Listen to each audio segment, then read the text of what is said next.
Oh, hello there, everybody. You had the joy of a nodding Doug as soon as we Should be one of transitioned those over here. bobbleheads. Oh, there we go. Bobblehead It was Doug. one of those things where I'm thinking like, yeah, well, I have headphones on, so I'll act like I'm listening to music and ignoring everybody. And then I'm like, no, that's not funny. Just answer the questions. I love that. I love real time watching you be By the like, time I that's not realized funny, it was man. already going, so I'm like, maybe I'll turn it into a bit. It's like, no, now I'm just gonna confess the bit isn't funny. I hope that gets a laugh. And you laughed at least, so I got one. Yeah, you did. You did. I just laugh really easily though, unless it's a pun. In that case, forget all of you. No. See, that's the dumb crap I laugh at the most. The stupid puns. Actually, that's not true. There's a lot that are annoying too. My puns, I love. See, I should make that clear. Yes, indeed. Anyway, hello everyone. Welcome to Chatting with Doug, the weekly segment where you get to ask Doug questions and he will give you some answers. So, that's pretty self-explanatory. But let's get to some of the rules which are not self-explanatory so that we can start answering some of these questions here. First and foremost, here we give priority to the bit messages and super chats since that is some real world money spent. Excuse me, towards the end of stream, we sometimes have time for highlighted questions on Twitch or regular chat questions from YouTube. But please don't repeat yourself over and over again in chat. You can get timed out or even banned if you're going to continuously do that.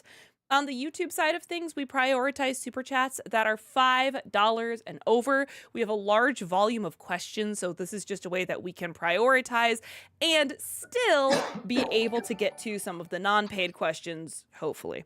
I swear we're trying to every week, chat. I swear. If we have time, we'll go back and look at some of the super chats that are less than $5, but we prioritize the $5 and over first. Also on the YouTube side of things, if you see that your super chat is unpinned from the top of chat, do not worry. You do not have to give a super chat again. We have a list. It is very, very rare that we actually miss a question. We just ask that you have some patience because we can get sometimes up to an hour or more behind. So have some patience. We will get to it.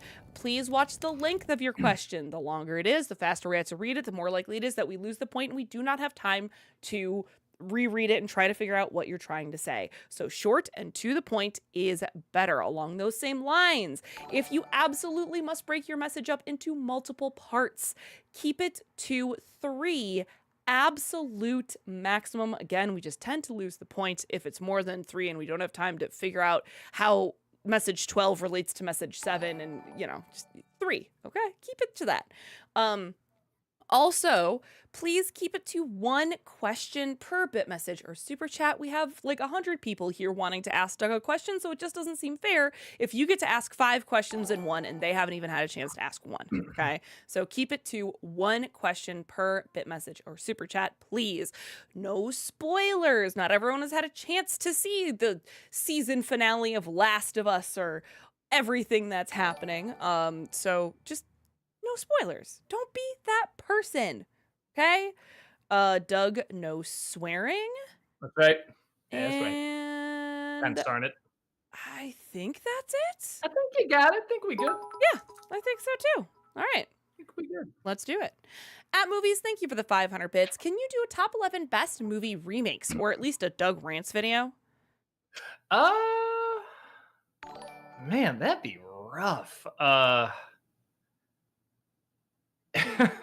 'Cause I feel like a lot of them would almost have to go back to like, a classic. I mean, something like Ten Commandments is technically a remake. I mean, how far back we go, we including like silent films and stuff like that. So, I don't know. It might be one of those where it's like there's too many. I feel like there, as much as we, complain about remakes, there really are a lot of good ones. So, I don't know. I feel like somebody else could handle that probably better. Today. Treg, thank you for the 500 bits. Did you see the Rick and Morty Season 8 premiere, Summer of All Fears? Personally, I thought it more than made up for the, in my opinion, underwhelming Season 7 premiere, and maybe my favorite summer episode yet.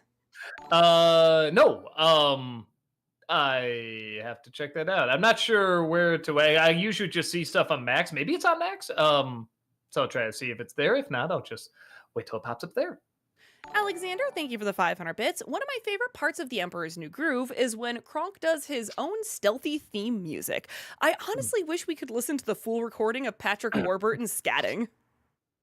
I swear I remember a version of the movie because the one I saw, you hear David Spade narrating over it, and I just swear there's a version where you didn't hear that. And you only heard him doing the narrating music, not narrating. You know the sneaking music.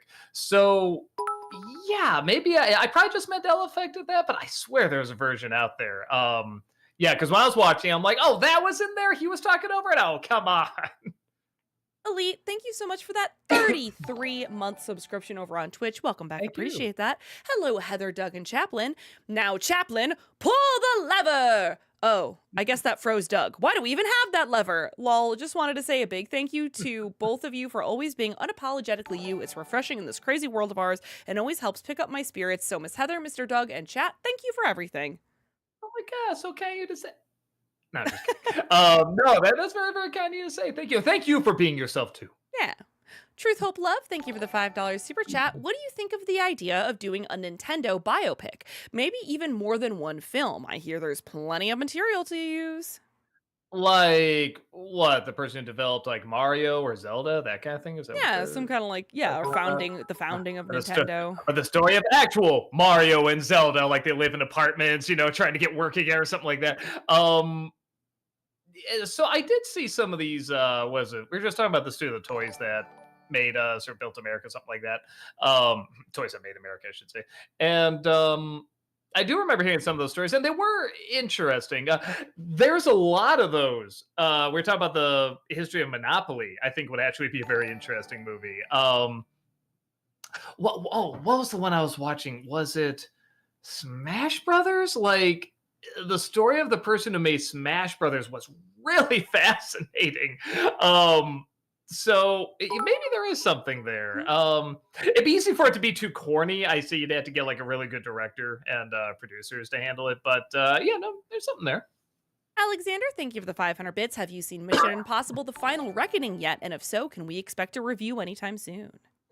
No, and I might just stream it. So I do hear when it gets to the good stuff, it's really good, as we're seeing on the big screen and everything. But waiting to get there is a slog, and I don't know if I have the time. I'm assuming this is one of those like 3-hour movies because I hear it's like the finale, but it's also incorporating all the movies, trying to tie them all together painfully so. When they have nothing to connect at all. They're just like, aha, but this or that key in the background or this thing, whatever. So I might just stream it. Yeah, and it wouldn't be the first time I missed a Mission Impossible movie. Like I say, I think I'm behind by like 2 or 3. Treg, thank you for the 500 bits. Hi, Doug. I remember when you made your top 20 favorite shows list, you mentioned the sitcom Roseanne being one of your favorites. Is that still true? And have you seen the revival season as well as the follow-up show, The Connors? Yeah. Oh, I was loving the revival. And I still love the original show. It's funny because the last few seasons of that show get so bad. I mean, so terrible, famously awful. Even the revival references it. But yeah, but I said when it's good, it's just the majority of it is still clearly really, really good. It doesn't hinge on the ending. It's not like everything's riding on the ending, like I don't know, like Sopranos, Game of Thrones, The Lost, anything like that. So yeah, I still love it. Still one of my favorite shows. I was liking the revival a lot. I tried to give the Connors a chance, and it wasn't working for me. And it's funny because those are still really good characters, even without Roseanne in it. But I mean, she was the center. You'd had to find some creative way outside of what they did to make it work, and I don't know what that way is. But yeah, it wasn't working for me. The Masked Nerd, thank you for the $5 super chat. Why did the introvert bring a ladder to therapy to finally get over it, but still avoid eye contact while doing so? That's cute. You could just stop it, get over it, but I like to avoid eye contact. That's good. Will, thank you for the $5 super chat. Good evening, all. Sorry, Doug, but Lilo and Stitch made some money this weekend. Guess the remakes live to see another day. I'll say this. At least between the 2 remakes that have come out, the one that very clearly costs less did a lot better. And that's honestly one of the things, like, obviously I'd love to see remakes stop and get more Mhm. original material out there. But at the very least, if there's one other major change I want from big studios right now, is cut down the budgets. We don't need them this expensive. Think smarter, not more expensive. Or bigger. I mean, all of that. Just be more clever about it. And I didn't get into the movie. I didn't think it worked. I'm not shocked when people like it, though. It's not like a sin against nature or anything. But yeah, it's nowhere near the worst. But there are things in it that I do think are really awful. But yeah, no, I'm glad between the two of them and that one's a more modern one too. And I feel like Disney, I mean, none of them are really good, but the ones that are closest to being good are more modern. They're not trying to go back and redo the fairy tales. So I hope that's something they're kind of reading into. Like, more modern storytelling with modern stories makes a little bit more sense. And then cut the budget back. It isn't about getting the super, super expensive budget. The Wizard of What, thank you for the $5 super chat. I'm surprised you haven't done an NC on Camp Rock 2 or Cheetah Girls yet. Heck, you even compared Cheetah Girls to a movie on your worst movies list. An NC, is that what they said, or a Yes, Disney an Center? NC. Gotcha. I don't. Maybe the audience is there. I don't know. I don't know if I want to. I don't know if I want to watch Cheetah Girls again, man. That They're was so Cheetah rough. That was sisters, so bad. dog. They Oh, stick so awful. together. That was so terrible. Camp Rock 2 was kind of so bad it was fun. Or was it? I can't remember now. I don't know. It's just all bad. It's all bad. But yeah, no, I guess I never had a passion for it. And I don't know if the audience is there. Maybe it is. Maybe you're right. Treg, thank you for the 500 bits. We all know animated shows turn out very different from how they were initially conceived. Apparently, in BoJack Horseman, Mr. Peanut Butter was originally BoJack's agent, and his personality was similar to Shaft. After they developed the character more, he was intended to have a Patrick Warburton voice, but thought casting Paul F. Tompkins was the better choice. What do you think? I mean, I like what they turned out. I like Carolyn as the agent and everything. So yeah, no, I like the changes. Alexander, thank you for the 500 bits. What are your thoughts on Jerry Maguire? I saw it years ago. I remember liking it fine. I don't think I quite saw the obsession with it. But I also haven't seen it since it came out, so I should probably watch it again. But but it was fine. AOTV, thank you for the $10 super chat. I saw the Lilo and Stitch remake with my sister, and we had a good time. She and some of the kids that were there started crying at the end. A lot of my friends and their kids enjoyed it too. That's great. I mean, I'm not surprised when people like the movie. I don't think it's the worst one by any means. But I also can't think of anything that was done better in it. Just every scene I was watching, I just remember how much it was so perfectly put together. I shouldn't even say perfectly. The emotional scenes were so perfectly put together in the original.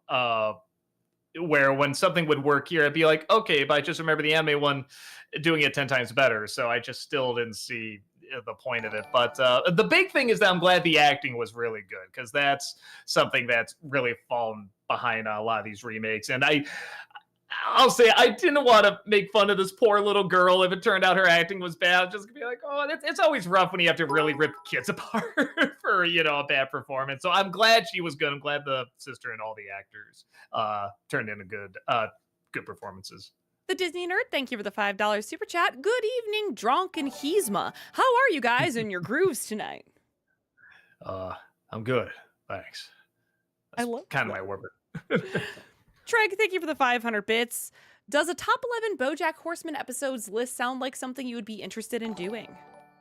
I've done top 11 in a while. I usually do them when something happens. I have to rush to get a video out. But even then, I kind of feel like even just doing the quick editorial reviews, whatever, I feel like somehow that goes faster too. I don't know. There's something about the top 11 that messes with my ADD a little bit more, which is odd. They used to be a lot easier. And there's something about, what it is when I get to, all right, so I do number 11. Okay, that's done. Number 10. Okay, that's done. 9. I'm only on 9? Ugh. I can so visually see more how far I'm not. Where with the reviews, I can sort of see if a joke is working or if it needs to be tinkered up. Well, that part went fast. This part's going a little slower. That part's going fast. Where with the top 11, it's always about the same amount of time. And I think right now, with the fatigue effect, I already had ADHD, but the fatigue has made it a lot worse. I am taking medication for it and everything. It is helping, but there are some things I'm just not as good at anymore. And I think top 11 is one of those. Maze, thank you for the $5 super chat. Hey guys, I almost forgot. Oh, right, the stream, the Chatting with Doug stream, the stream chosen specifically to chat with Doug, Doug's chatting stream. That stream. Yes, that stream. Jacob, thank you for the $5 super chat. Look forward to the international commercials episode. My recommendation is the RoboCop fried chicken commercial from Korea. And yes, that was a thing. You know, I think I missed that one because I think I remember that and I didn't see that on the list. So I am putting that down so I don't forget about it. Yes, Amazing. I definitely have to see that again. Sean, thank you for the $5 super chat. Me. Darn it, Doug, you threw off my groove, Heather. I'm sorry, Doug, but you threw off Sean's groove.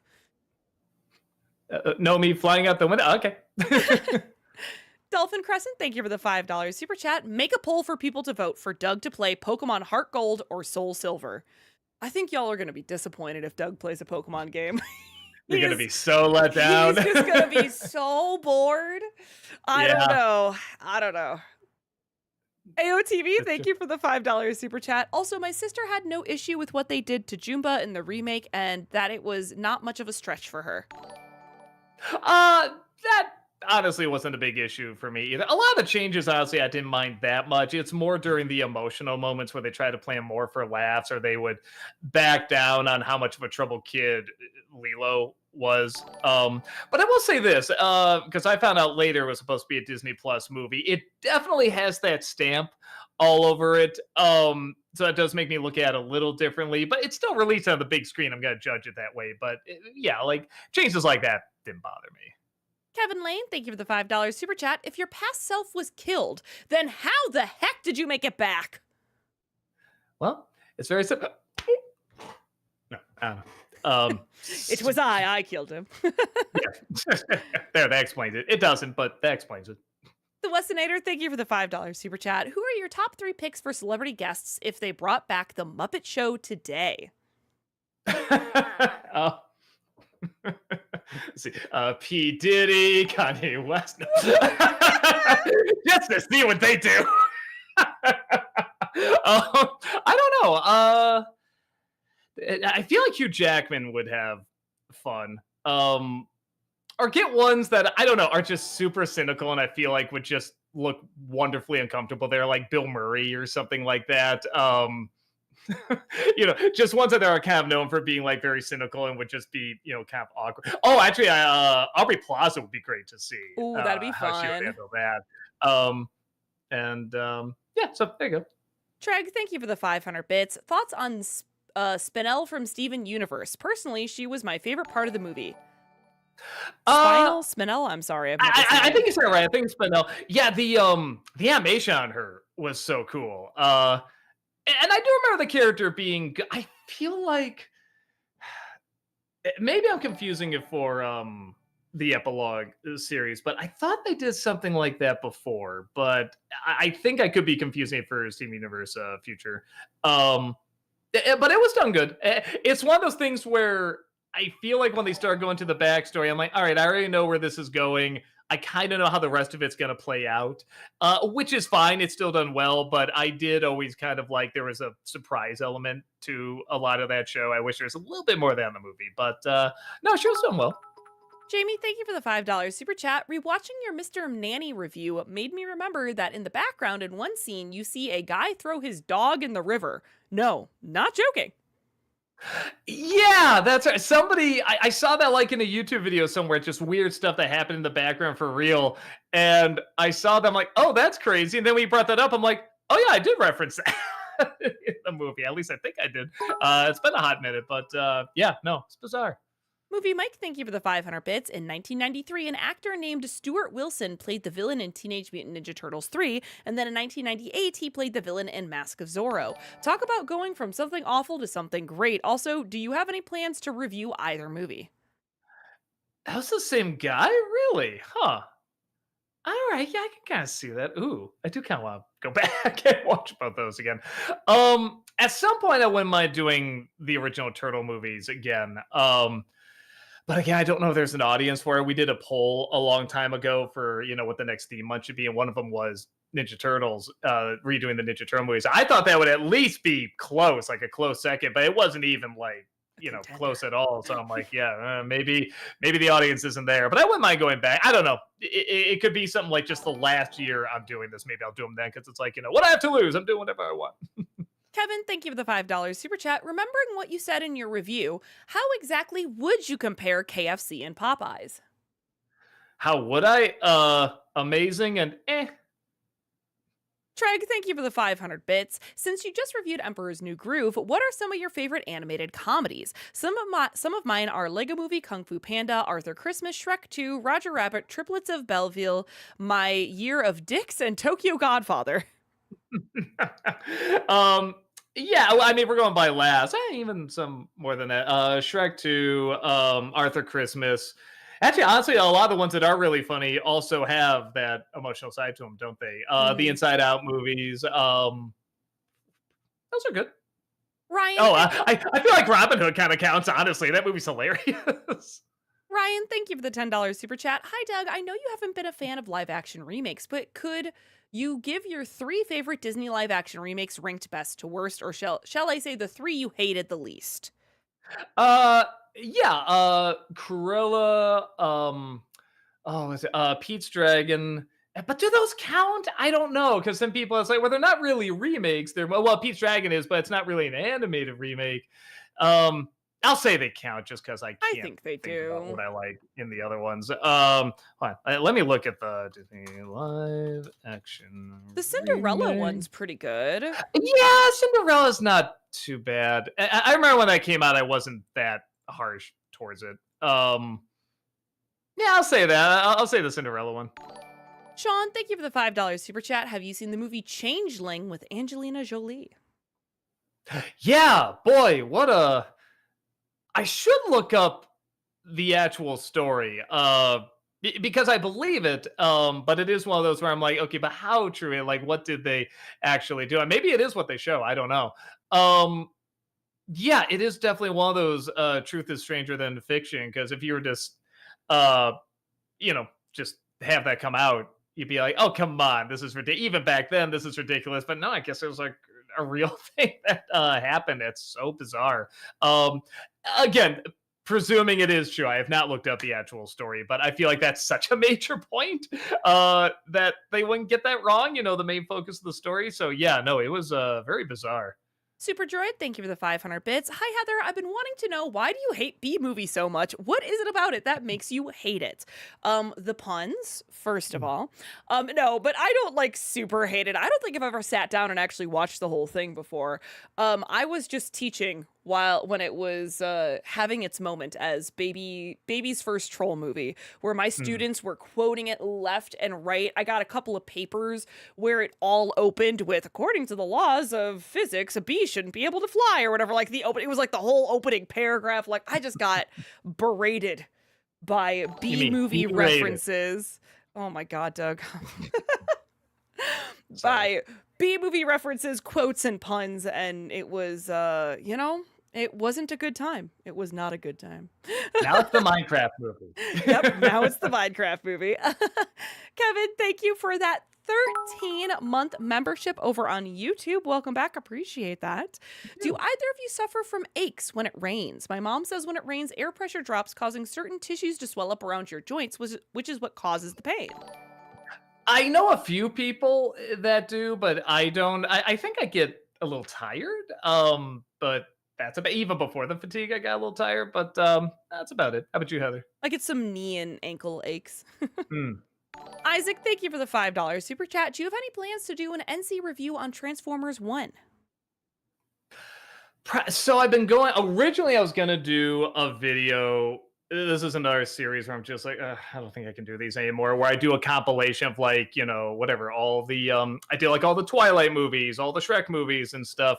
I don't think I have it in me anymore to do those. Same thing as the top 11. I would just look at, oh, I'm only on this movie, and it would just mess with my mind. So I'm debating whether or not to have like a Transformers month. I'd have to figure out how to lay it out, because there's more than, four clearly, but maybe I could do like three, and then like one compilation of just all the bad movies, sort of in one jumble. I don't know. I have to figure it out, but because I would like to talk about those movies, I think they are interesting to talk about, even the awful ones. It's the man. Thank you for the $5 super chat. Do you remember Yardos is sad? Poor Yardos. Was that a reference to something that was lost on me? Ask That Guy is forever my favorite with onions. Oh, thank you. Yeah, if you've ever seen the movie Zardos, it's a parody of that. Today.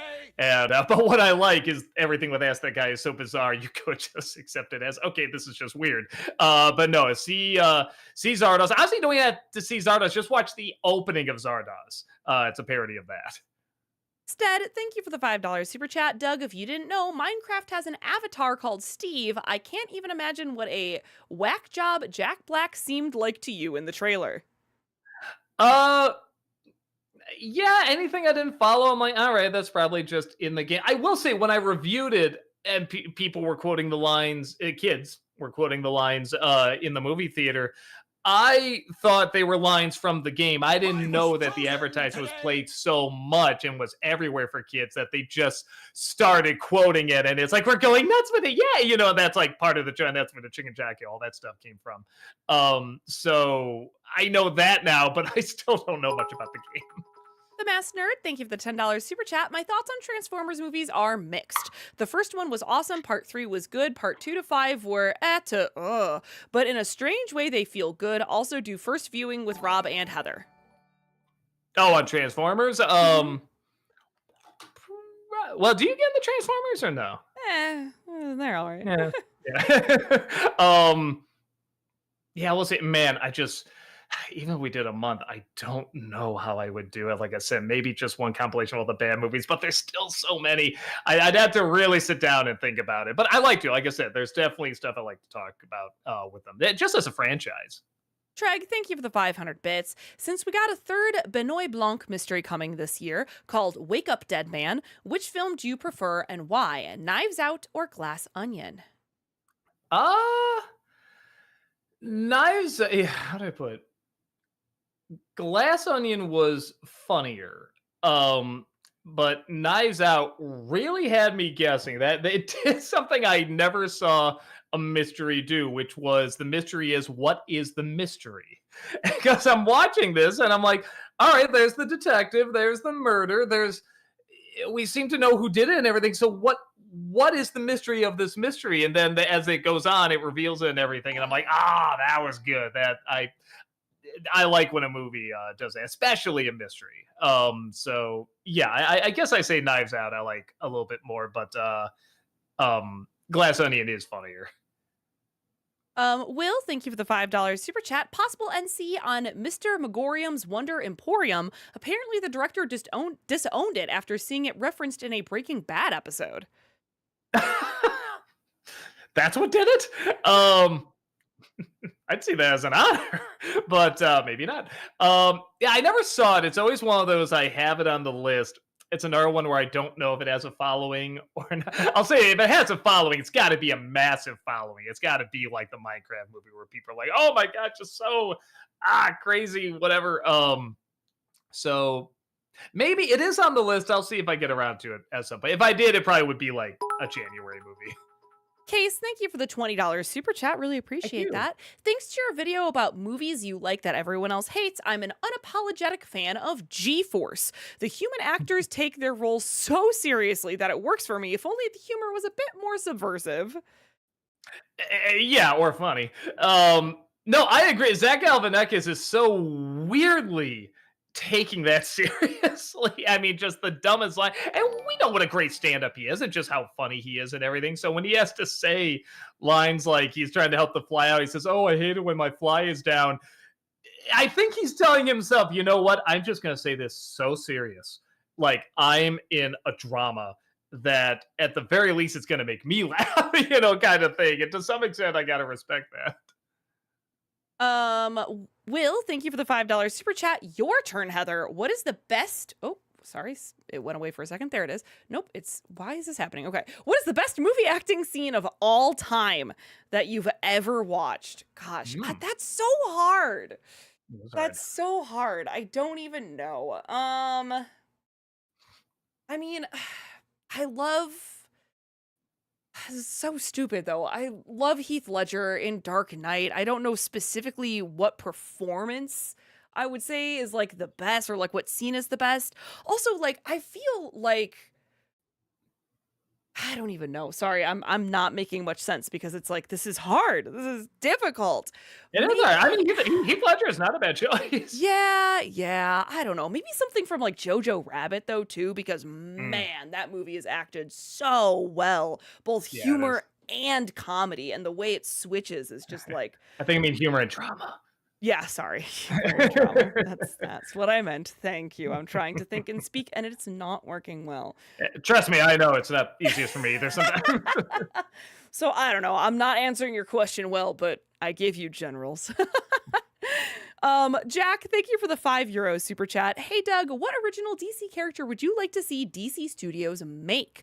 I would love if they adapted Multiversity, as that comic is insane and bonkers. um, I don't know. I mean, like most of them got him. Oh no. I know. Heather's brought up a lot because I don't know a lot about the character, but figure a movie would be cool. Satana, Zatanna. Satana. Yeah, I would love I that. think that'd be I would interesting. love that. Put a whole like dark Justice League together, Justice League Dark together would be great.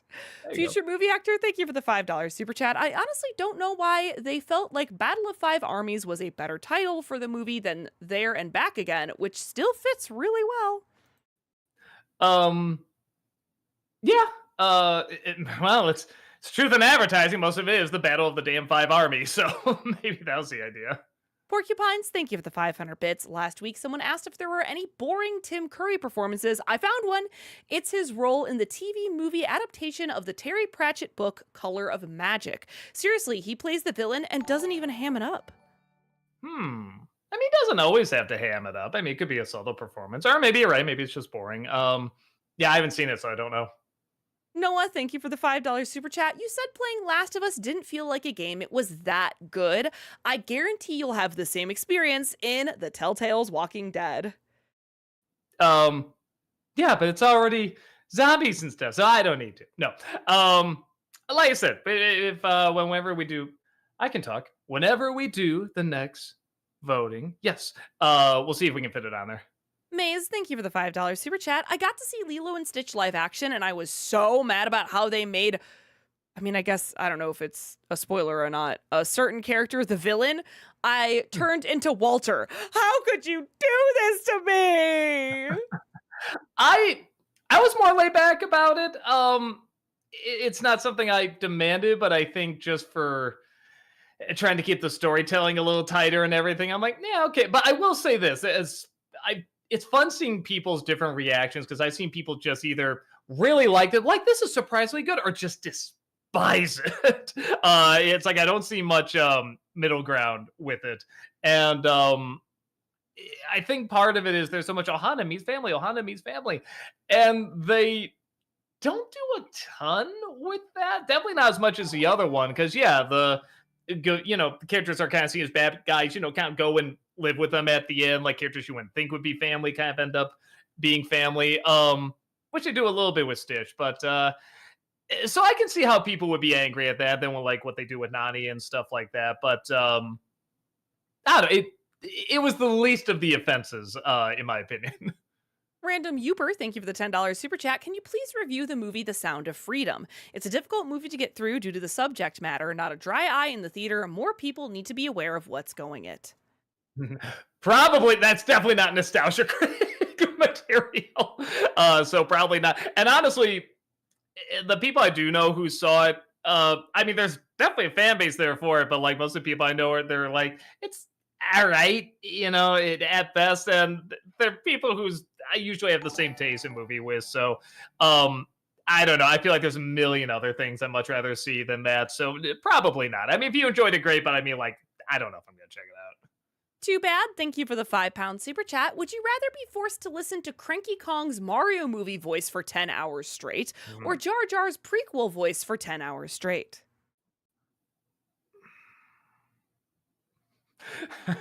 Maybe Jar Jar, just so I can think of that inspiring story that guy posted about, like, having a son and what a fulfilling life he's had. Like, I can at least think of that than I can hearing that stupid Donkey Kong. Well, at least there's something I can get out of the Jar Jar voice. 89 Sigma, thank you for the $5 super chat. Mr. Walker, since Terrifier 3 was released, do you think it would be cool if both Art and Sienna Shaw would be playable in any Mortal Kombat game? Art would be, but Art's got to be in. Was it Dead by Dawn? Yeah, Dead by Dead Daylight. by Daylight. Yeah. Did they ever get him in that game or I don't no? think so. I don't think he's a character in Dead by Daylight. That's I don't think he's a villain. really weird. Like they got to do that. Like I don't know, like next Halloween or something like that, because that's really bizarre. Because they can do so much with that. Movie Mike, thank you for the 500 bits. Fun fact about Back to the Future: after being asked so many of the same questions, Thomas F. Wilson wrote a song called Stop Asking Me the Question. Oh yeah. Oh, that's very very funny. What was it? Yeah, he says something like, what was Michael J. Fox nice? No, what was Michael J. Fox like? I can't sing the song. I'm sorry. My words cannot word right now. Okay. What is Mike? See, I can't even say is and was. What was Michael J. Fox like? He was nice. What was Christopher Lloyd like? He was quiet. Was that real manure they used? It's a movie. Stop asking me these stupid questions. That's my favorite. Just like, it's a movie. That's awesome. Maze, thank you for the $5 super chat. Did you get to catch Mission Impossible last weekend, Doug? I thought it was really great, especially the ending. Very curious to know your thoughts. That's what I hear. I hear it's worth it for the ending. I don't know if I'm gonna go see it on the big screen. I'll definitely stream it. I do want to see how they wrap up and everything. But everyone says it sticks the landing when it gets to landing it, literally landing it. But yeah, I don't know. A part of me is even wondering if, like, should I just walk into the movie late or should I, just stream it halfway through or whatever? Because I hear it's like really stupidly long, and I'm like, I'm just not in the mood for that. So I'll see it at some point. I don't know when. Future movie actor, thank you for the $5 super chat. I think Lilo and Stitch 2025 was passable. Even if not the biggest changes and playing it safe, appreciated the attempts to be different from the 2002 film. Okay, well, there are some people that find it okay. And a lot of people that like it, again, they're like, it's good. It's a solid good. There aren't that many that adore it or anything. But yeah, no, I think it's gonna coast by fine on that. I mean, financially, wow, it's doing better than coasting. Jack, thank you for the €5 super chat. What piece of media, which can be a movie, TV show, or book, even a video game, do you think broke the fourth wall in a unique and mind-bending way? Hmm. I don't know why this is coming in my head, but it was very clever. In Scary Movie 3, there's a scene where Anna Faris' character, she's on the computer, she's looking something up. And they do this in movies where they'll start to play the sound of the next scene before they cut to the next scene. And the next scene is a boat, and the boat has a like that. And they start the sound so early that her character in the scene before it actually gets scared. So you hear her, and she goes, ah! And then it cuts to the boat. And it's just referencing like how these edits are done. And I'm like, that was so clever. And it kind of took you a minute to realize even what it was doing. I'm not saying that's the best one at all, but it's one of the more unique ones that's coming in my head right now. JL, thank you for the 500 bits. Doug, have you ever worked in a movie theater before? No, surprisingly.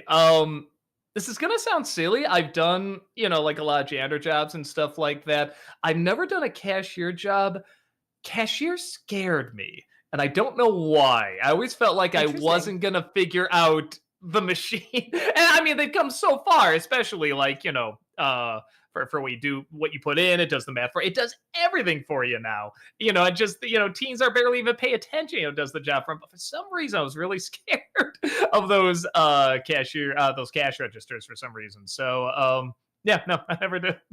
Will, thank you for the $5 super chat. Doug, which Oscar-winning role do you enjoy more and why? Jennifer Hudson in Dreamgirls or Catherine Zeta-Jones in Chicago? Probably Zeta Jones, just because the role has a little bit more. Um, she's allowed to show off a little bit more. Dreamgirls is not really a great movie by any means. It just has a great, I don't even want to say great. It's a good performance she has, but it's a wonderful scene she has. Everybody knows that scene and the way she sings it. It's spectacular and everything.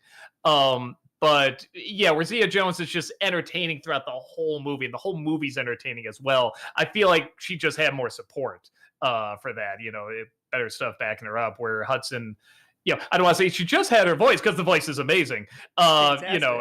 And the performance there is wonderful. But yeah, in terms of like name one other scene she had in that movie, or even just one other scene in that movie, I can't do it. BR, thank you for the £5 super chat. Have you seen Thunderbirds 2004? Fun fact, the main kid actor in the show went on to direct The Brutalist. That's cool. That's really neat. No, I haven't. It's one of those. I think it's a Disney movie, so I might do it for Disney December. But yeah, because people have requested it before. Movie Mike, thank you for the 500 bits. Heather, in My Adventures with Superman, what do you think of Live Wire? Jeez. I don't remember her being anything too special. I mean, she was all right.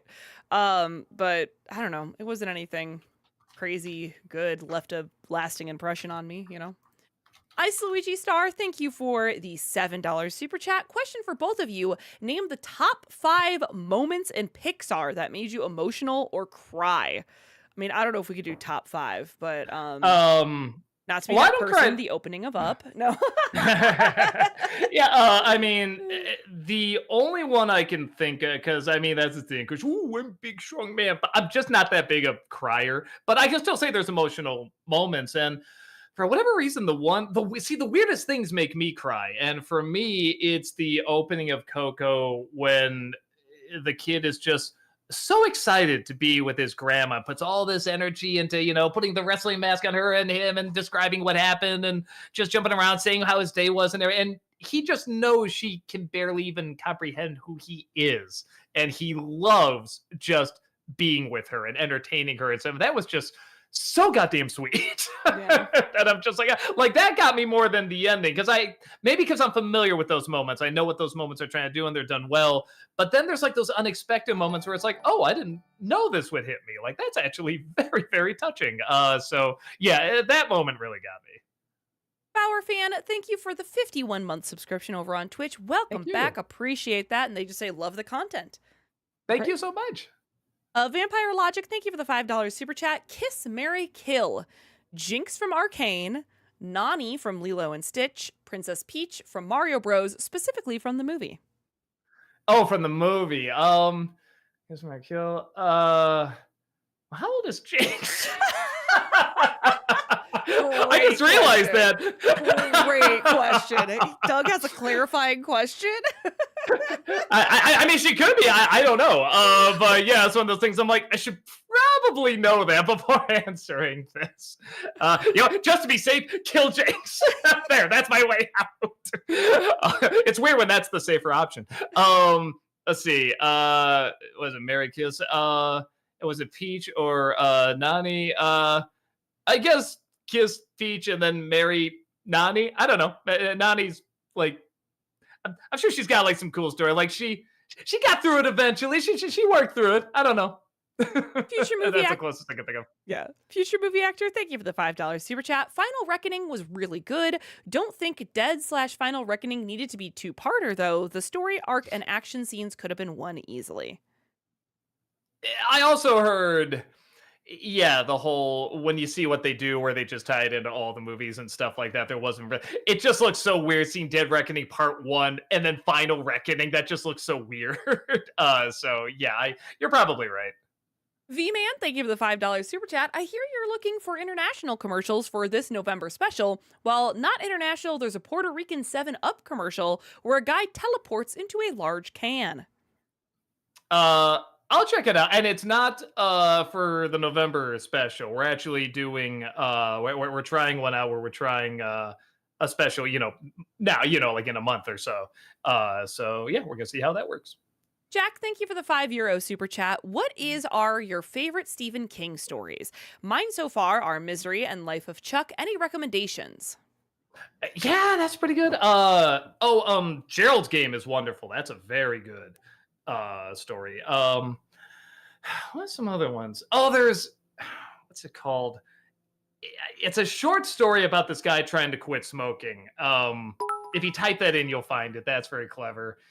I'm trying to think what are some other like yeah, Misery. Man, I know there's other ones. I'm just like they're mostly written good, but in terms of like, man, with the ones where I'm like, when I got to the end, I'm like, that was great. I know they're there. I haven't read whatever Stand By Me was based on. Yeah. Yeah, no, hey, Yeah. I think that's good what I gave you. Will, thank you for the $5 super chat. Would you ever do a review for NC on Angry Birds 2? Since you did one for the first one, I know you enjoyed it, so it'd be interesting to see.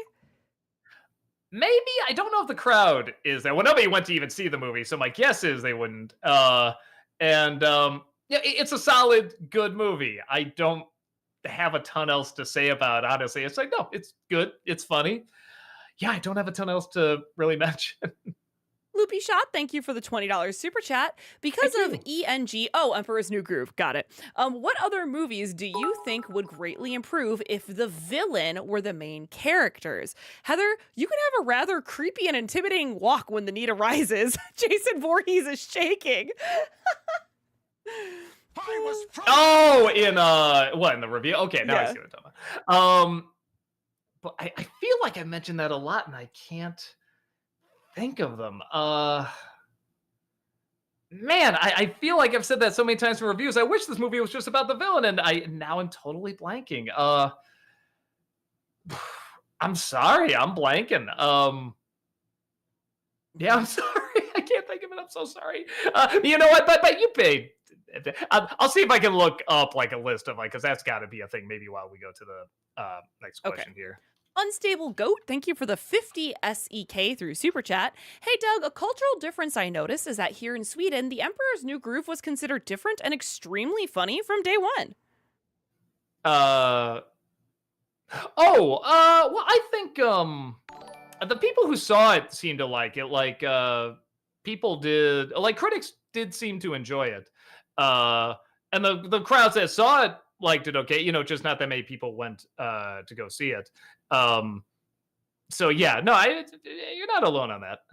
Movie Mike, thank you for the 500 bits. What do you think of Sean Bean in Goldeneye?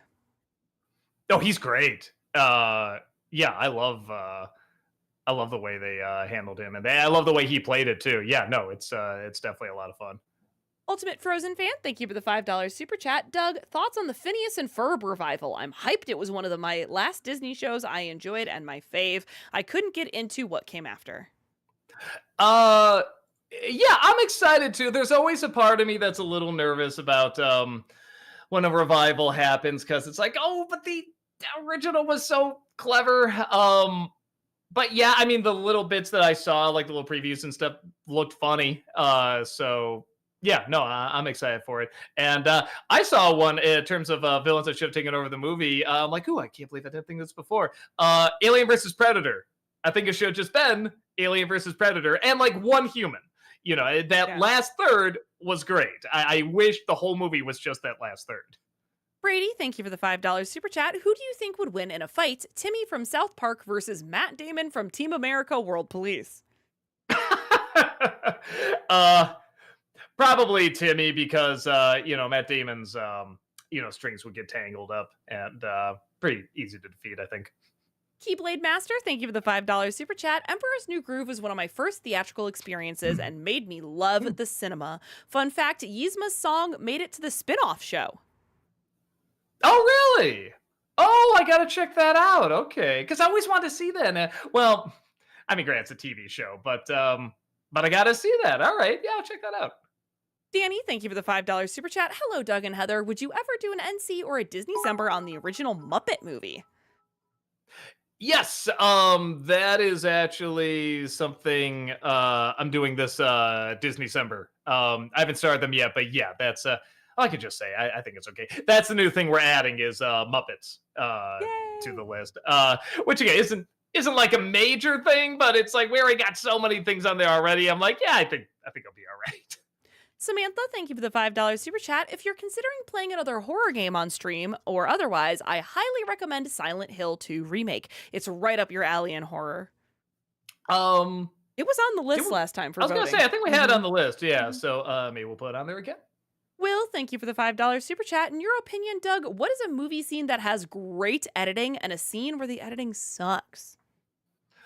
Uh, I'm trying to think of, like, great editing, it's weird because great editing, again, you're not supposed to notice, um again, my favorite movie moment is just Mr. Banks walking to the bank to lose his job in Mary Poppins, and I think the amount of time they hold on each shot and let the music sort of take over and everything is just so well done. Um, and worst editing, man, I'm trying to think where okay, somebody brought up Angry Birds before. I just remember the editing in that movie being so obnoxious. I'm not saying it's the absolute worst, but I just remember being really, really annoyed at how many cuts there were constantly. And again, the new Lilo and Stitch, that's another one where it's like, oh my God, just hold on a shot for more than 3 seconds. What is wrong with you? Mixmaster, thank you for the $8 super chat. Doug, question, will you be passing the hat, tie, and jacket to someone else when you retire from YouTube? I'm going to be buried in it. Um, I don't think that's what anybody wants to see, unless something like I don't know somehow organically happens where somebody else, like sort of naturally takes over the position. But I mean, like I don't see that right now. I don't see that happening. But anything can happen, but unlikely. Shouting Joker, thank you for the 500 bits. Over the weekend, I watched the Lilo and Stitch remake, and as someone who grew up with the original movie in the 2000s, I find it to be one of my three favorite Disney movies of all time, alongside Emperor's New Groove and Lion King. I thought it was a good movie. If it's okay, I'd like to tell you what I thought worked and didn't work without spoilers. This is part one of three. Well, I mean, sounds like you're going to, so sure. Dr. Gold, Dry Bowser, thank you for that 14-month membership over on YouTube. Welcome back. Appreciate Thank that. you. Future movie actor, thank you for the $5 super chat. I did actually like they tied Nani's marine biology training into the scene.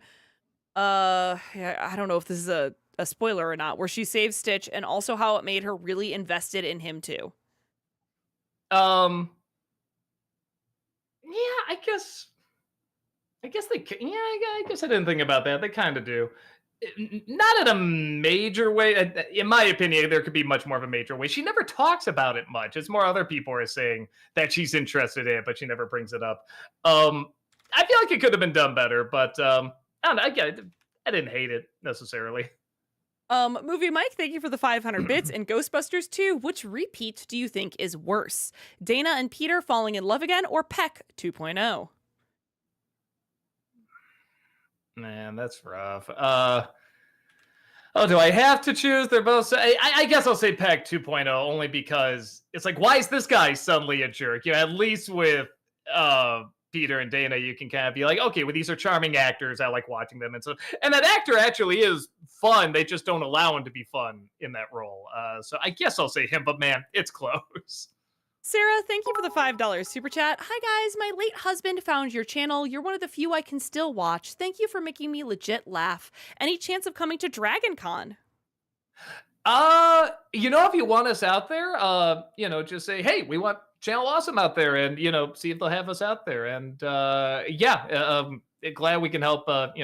Make you laugh, man. Yeah, definitely. That's always something that when I'm told that, I'm like, I wasn't planning for that. Because people have said, oh, you helped me with this, you helped me get through a tough time or whatever. And I'm really not kidding when I say that means the world to hear that because I really wasn't expecting that. So it's always it's a nice surprise to hear that I can help in a way I didn't know I was helping. So and by you saying that, that just really means a lot to me. So thank you so much for that. Dave, thank you for the $5 super chat in a similar vein here. Hey Doug, hey Heather, my grandpa just died, but your content is helping me, so Oh. thanks for that. Oh, I'm sorry to hear that. Yeah, Mm. So we'll sorry for continue your to be loss. silly. Yeah. Try to bring some laughs to you. Will, thank you for the $5 super chat. Top three favorite Sean Penn performances. Uh, it was a top three. Three. Um, okay, I was gonna say just the Cornell trilogy, but no, I think Hot Fuzz, uh, whatchamacallit, World's End, and then Black Books. I really like the character he plays in Black Book. I thought it was very, very funny. Ultimate Frozen fan, thank you for the $5 super chat. I'm on the fence about Hulu KOTH. I don't see it working without Luann, Dale, or Khan. Khan may still be there, just not voiced by Toby Huss. Thoughts? Um, I'll see. Yeah, it's one of those things where if they don't use them, I guess I could see why. Several of them, passed away or just doesn't always age great. But I'm kind of with you. I like the idea of like because the characters are so good, I like to see them replace the actors. I don't think that would be disrespectful, but I don't know. I'm curious. I'm curious to see what they do with it. I can already see, they just released a picture and it already got backlash. And I'm just like, I just knew this was going to happen no matter what they do. If you played the show exactly how it is now, it would get backlash, I feel like. So yeah, we'll just see how it goes. I mean, it could be bad too. You never know. But I hope it's good because I really like that show. Deshaun, thank you for the $5 super chat. Hi, Doug. How about doing a review for Bubble Boy? Fun movie that I remember watching whenever it was on TV. Yeah, I got recommendations for it before. I've never seen it. I don't know if people want. I guess they want me to review it the first couple years I was doing this, so it's probably a bad movie, or at least they'll think that I think it's bad. But one of these days I should check it out. Movie Mike, thank you for the 500 bits. Which sports comedy movie villain do you like more? Ben Stiller in Dodgeball or Christopher Walken in Balls of Fury? Walken. Walken's always gonna win for me. Juliana, thank you for the $5 super chat. Have you watched Seth Rogen's The Studio? No, but it looked interesting. If I'm right, and I read the trailers right, it's a guy who really wants to make like passionate movies, original ideas, make it about the director, the creator, and everything. And I think he becomes the head of a studio somehow, and he sees why everybody makes the stupid choices they do in studios and how they have to make money instead. And he has to pander to audiences or what he thinks, is playing to the lowest common denominator. And I think that is interesting because we can say all this stuff. Obviously, we want this. And sometimes it is obvious. Sometimes it's like they're just trying to make money so they can make the stuff they really want to make. And sometimes they don't even get to the things they really want to make. So it sounds interesting, but I haven't seen the show. So if that is the premise, that sounds very fascinating to me. The Disney Nerd, thank you for the $5 super chat. Are the Disney remakes getting worse? Remember a decade ago when we got Cinderella, Pete's Dragon, and Jungle Book, which are the three best remakes in my opinion? I mean, the worst was probably Lion King. It is weird they haven't really picked up on. You know what? I haven't seen Mufasa yet, so I shouldn't say absolute, but it is weird that they haven't picked up that, like these steps are getting kind of old. Like the stuff that clearly, in my opinion, doesn't work. But they could be going by, I mean, for a while, people, Beauty and the Beast has a positive score. Mulan has a positive score. Like, for whatever reason, critics did like these movies. People liked Aladdin. So I don't know what it is because I never liked any of them. So I'm not sure. I guess it's hard to say they're getting worse because Lilo and Stitch was bad, but I don't think it was worse. People said Mufasa was okay, but they're still bad. They're still very bad. The Ultimate Frozen fan, thank you for the $5 super chat. To clarify from last week, I meant after mentioning B. Larry King in the Shark Tale NC, you finally got to talk about how much you like him and why. Ah, gotcha. Okay. Yeah, because I couldn't remember what I said in the Shark Tale review. So good to know. Thank you. Future movie actor, thank you for the $5 super chat. With live action film adaptations of shows, I think what I appreciated as a kid was how they broke format/formula. Would see things not on the show. Sure. I mean, adapting anything from live action animation or animation to live action, there's going to be things you add, there's going to be things you take away. And, it's same thing from going to a book to a movie, any adaptation. You're going to gain something, you're going to lose something. And, it is interesting to talk about and observe. JL, thank you for the 500 bits. It looks like the Schumacher cut was axed by the studio. Thoughts? Oh, that's a shame. That's a shame. Yeah, because I've heard about what's in it. It doesn't sound like it would save the movie, but it did sound interesting. And that is kind of sad. Maybe it'll get a reset. I mean, there's a lot of Warner Bros. Projects we thought would never see the light of day, and sometimes they do end up getting saved. So we'll see. I wonder if Ketchup Media can also save Batgirl, that Batgirl movie that they made a long time ago.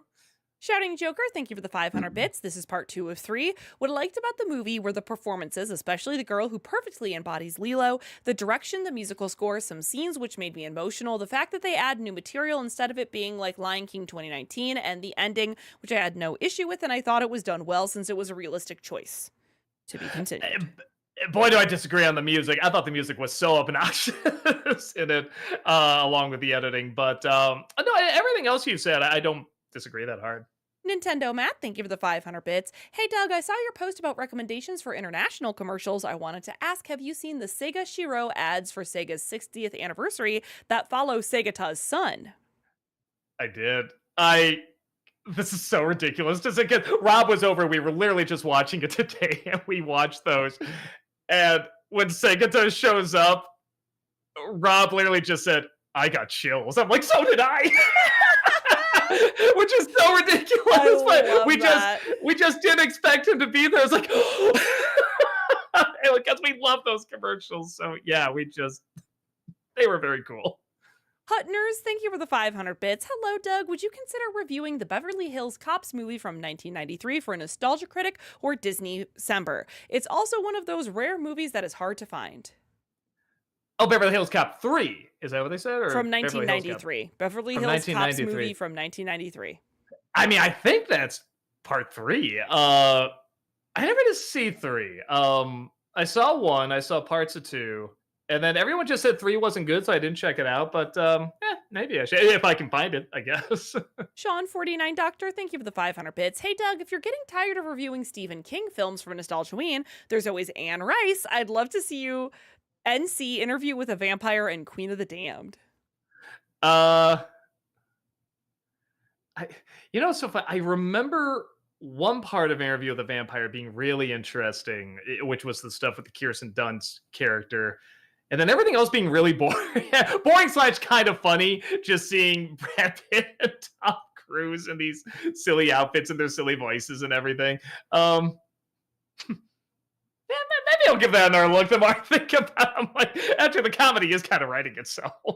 Keyblade Master, thank you for the $5 super chat. Have you thought about revisiting Cinderella now that so many Disney remakes have come and gone? I watched it again recently and I liked it more now.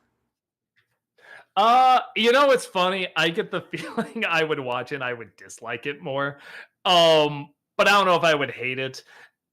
I think when I saw it, I think all the problems I had, I would still have with it. It'd just be magnified because we saw it so much more in live action remakes afterwards. But no, there's a good thing. I like they developed chemistry between her and the prince. I remember Kate Blanchett, is that who plays the stepmother? I remember she was having a lot of fun with it. Visually, it looked great. But yeah, I do remember some of the changes. Even when we did the old versus new, I was still talking about stuff. I'm like, wait, what? How does this make sense? They're trying to add logic to a story that doesn't need logic. It's a fairy tale. Bob, thank you for the $5 super chat. Would you be interested in reviewing Babe for NC? The movie is having its 30th anniversary this year. Wow. Crazy. No, I would love to talk about Babe Pig in the City. That's another one, though, I don't think anyone would click on it, would tune in for it. That is one of the most fascinating movies. People always watch it, and they're just like, they're so weirded out, blown away, charmed, disturbed, just everything watching that movie. And I think it's clearly what people were not looking for in a Babe sequel, but that's also kind of why I like it so much. Yeah, Babe's a good movie, but I don't have a ton to say about it. It's just good. It's a solid, good movie. Where Babe Pig in the City is just like, man, that's one of those movies where I'm kicking myself having not seen that on the big screen, because I bet that would have been so cool. CCella, thank you for the $10 super chat. Hi, Doug and Miss Heather. What's your favorite song from Sinners? Also, could you review the Smosh movie? I know you don't do YouTuber movies, but even they said they hated it and regret making it. Well, I know they make jokes about it all the time. I don't know. Again, as I said before, it's not like we're short YouTubers backstabbing each other and trying to, destroy the other and stuff like that. And I'm more about like trying to show support. It had to be something where if they want to do it with me or something like Yeah. that. But yeah, that'd be like the only way I could see maybe doing it. And favorite song from Sinners. I know it sounds weird, but my favorite sequence is when they're going through all the different time periods, but just my favorite song, I just like the one he played in the car, the first one played. I don't know, it was so simple, but I thought it just had just the way he sung it and everything had such a good sound. The Ultimate Frozen Fan, thank you for the $5 super chat. Doug, thanks for retweeting my concept for NCU2s, but I forgot to draw glasses. Guess it slipped my mind since you're not that guy with the glasses anymore. Fixed it, though. Thank you. No, it's fine when people do fan art, and I'm always curious to see, do they draw me with hair, no hair, glasses, no glasses, and stuff like that. So yeah, no, that's always kind of fun to see. Even when they color in the beard, what color do they have? Is it brown? Is it black? Is it white? Platinum Yoshi, thank you for the $5 super chat. Have you considered reviewing a Neil Breen movie? He's the perfect so bad it's good director. I recommend either Fateful Findings or Twisted Pair. I should. That's like the last of the big famous bad directors I haven't talked about, and it's very easy material. I don't know. I guess I'm trying to wait until it calls to me. You know what I mean? Like the time is now, kind of thing. Because yeah, for whatever reason, I don't want to force it. I just want to wait till it's the perfect time. Maze, thank you for the $5 super chat. Have you thought much about playing the Uncharted games for Doug Plays? I think you'd really like those games.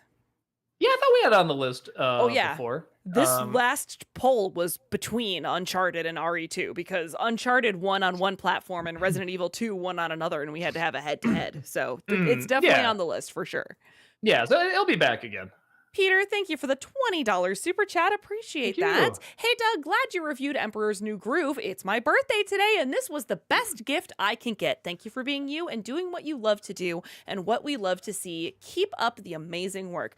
I don't think you know how birthday presents work, Peter. You're not supposed to give us money. We're supposed to say happy birthday to you. No, but I love it because it gives me a chance to do this. Oh, it's your birthday. I love that in the movie when they're singing to her. He's like, "Where? It's your birthday." Oh my God, he's a treasure. Warburton, he can do no wrong. And thank you so much. Happy birthday to you. Hutners, thank you for the 500 bits. Sorry, autocorrect. I meant the Beverly Hillbillies movie from 1993. Darn you, Okay. autocorrect. Gotcha.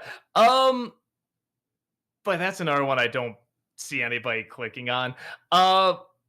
I don't know how much I would say either. I remember liking it as a kid. I haven't seen it since, but when I think back to the jokes, I'm like, yeah, that was stupid. Yeah, that was kind of dumb. Yeah, I see why I liked that as a kid, but would think it's stupid now. So I don't think I would like it, but yeah, I just don't know there's an audience that would click on it. And we do try to do half and half, something I am passionate to talk about, and then something I think audiences want to see me talk about. So I could be wrong. Maybe I'll look up some clips and they have like millions of views or something. So I'll look into it. How about that? Movie Mike, thank you for the 500 bits. If the Steven Universe continuation does end up happening, what are you hoping to see? I don't know. See, that's the thing. I was so content with where it ended that I don't need to see more. I guess see him as like I don't know how old the actor is, but I mean I'm sure he can play a grown man now. I think that'd be interesting. Have him like like grown up. Outside of that, yeah, I don't know. Noah, thank you for the $5 super chat. Would you ever do George of the Jungle NC or a George of the Jungle 2 Disney-cember? I just treated the second one and it was really bad. Maybe there's an idea there. I do like that movie. That's another one where I don't know, and I'm sure the audience is there. I don't know how much I can talk about it, but maybe there is. Sometimes there's comedies where I'm just like, what? It's just funny. What else can you talk about? But then when I watch it again, I'm like, no, I can really dissect why this works and stuff that doesn't work too. Future movie actor, thank you for the $5 super chat. As a kid, diverted my attention away from negative things often. While loses its bite, makes sense that Lilo and Stitch 2025 would sugarcoat things more. I think I followed that. I was saying that one of the issues, I mean, not a major issue, but an issue is that Lilo in the original really seems like a troubled kid. Where in this one, she seems more quirky. and they don't talk about the grief that much, or at least they don't let it sit with you that much. Um, so I would like to see that more. Certainly, they don't even say how the parents die in the movie, or even if they're dead, they're just not around. So yeah, I felt that was one of the lesser things missing, but I mean, it does still leave an impact when it's absent. Sean, thank you for the $5 super chat. Doug, you do a killer Stitch impression, though it does also sound like Gollum. Those two should have a conversation together. Uh, yeah, what's up? Or hello means family. Cut the family. Where's my process? I'll eat it. No! Yes. Okay. Well, um, after a terrible game I do. Yeah, I don't know. Now I'm sounding like my bad impression of Donald Duck there. I can actually do Stitch pretty easily. No, that's actually one of the. I say one of the dream jobs, but I have a dream job already. I really do. But that's one of those where if something ever happened, God forbid anything ever happened to Chris Sanders and they had like an open audition for a Stitch, I would just be like, I'm going to California to try this because that would really be pretty cool. Because it's a very easy voice for me to do too. I can do it for a while because that's something a lot of voice actors say too. They always say, well, if you can do a voice or an impression or something, you think, oh, I could do this job, but how long can you do it? How much does it strain your voice? Well, you just saw I was already fading on Gollum there. So, yeah, but Stitch is pretty easy. That's one of the few where I'd be like, yeah, maybe I'd go and audition for that. The Wizard of What, thank you for the $5 super chat. I noticed sometimes in the reviews you keep looking slightly beside the camera, not directly at it. Are you looking at a teleprompter or something? No, so is there one or two things you're talking about? It could be when I'm talking, sometimes I just turn to the left or right like that instead. Sometimes I have like images that pop up there. Other times I just like to move because I'm, a very animated guy. I think sometimes it makes either the point a little bit more either makes the point more animated or it makes me seem, just the joke more animated. But if you're talking about like sometimes as my eye look just a little to the left or a little to the right, there is a little screen there that that I turn around so I can see myself pretty much, so I can see if the expression is working. Most people don't notice that, but if that's what you're talking about, most people don't notice that, so it's very perceptive if you are. Shouting Joker, thank you for the 500 bits. This is part 3 of 3. One major problem that I had was actually something that you brought up in your review, and that was the editing. That may have been the reason as to why it was initially too fast-paced and why there was initially barely a moment to breathe or get emotionally invested, but I think by the second half it calmed down. I also think that Zach Galifianakis was poorly miscast as Jumba. See, I thought he was okay. He didn't bother me, especially when he turned human. I thought he was all right. And yeah, again, the director of that did Marcel the Shell with Shoes On, and that is a very well paced, very slow moving, also very funny, very emotional movie, and short.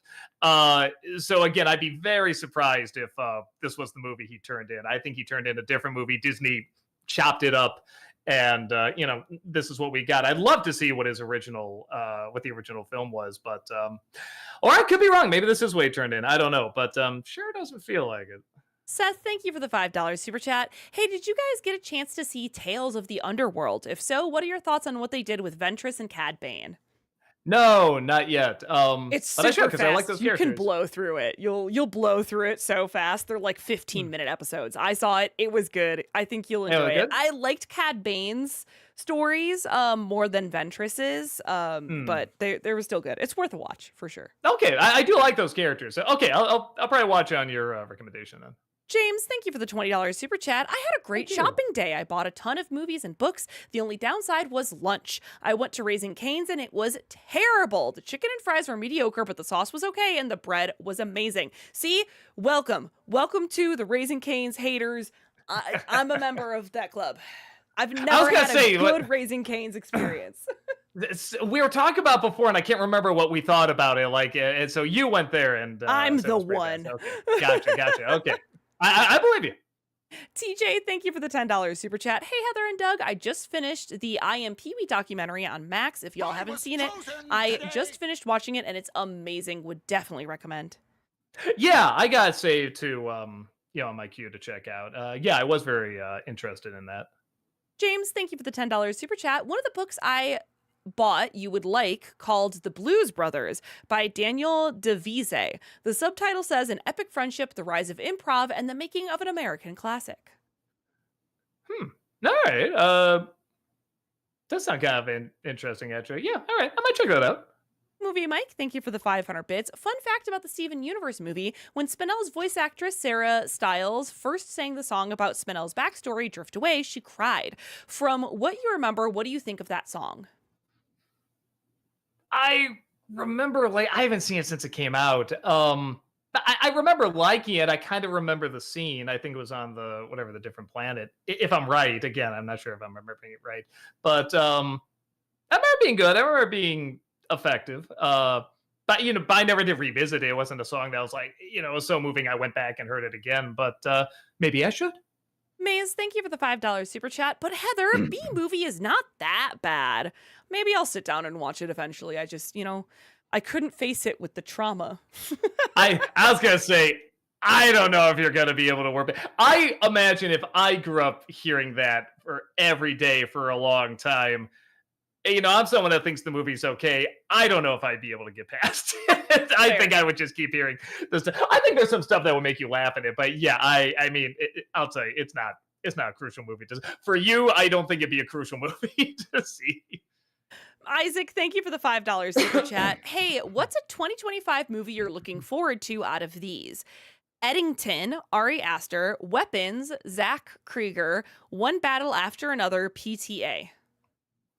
Probably Weapons, and I do like those other directors. But I don't know. Like with those other directors, yes, there's an element of you don't know where it's gonna go, and there's always a sense of like, if it's unsatisfactory, that's the idea, which is fine. That's very smart. But with the other guy, it goes in directions I'm not expecting. And it always kind of sucks me in more. Like I get more and more excited, like how crazy it becomes. And it's usually very satisfying where it goes. And it's intentionally satisfying. You know what I mean? So probably that's not all saying I'm not looking forward to the other movies. But yeah, that's probably the one I'm the most intrigued by. Alexander, thank you for the 500 bits. What do you think of Edward Norton's performance in Glass Onion? Oh, I like that. I mean, he's usually pretty good. It's hard to find a bad performance from him. So, yeah, I enjoyed it.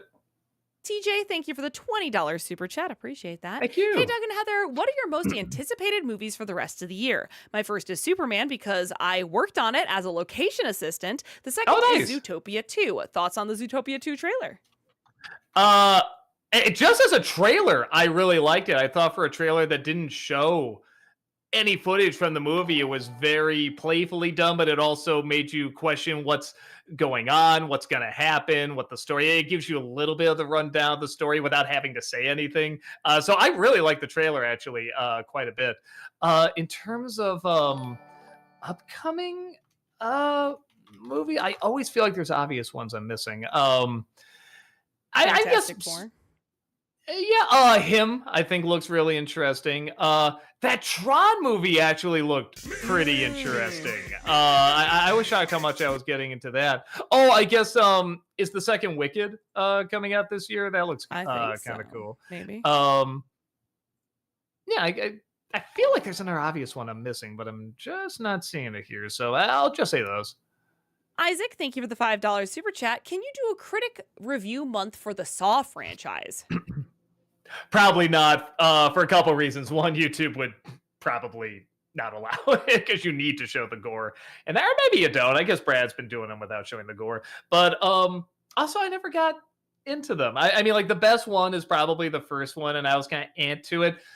But I will say I changed my mind a little bit when I found out what the budget was. When you see what the budget is, like holy smoke, how they get something like this well put together.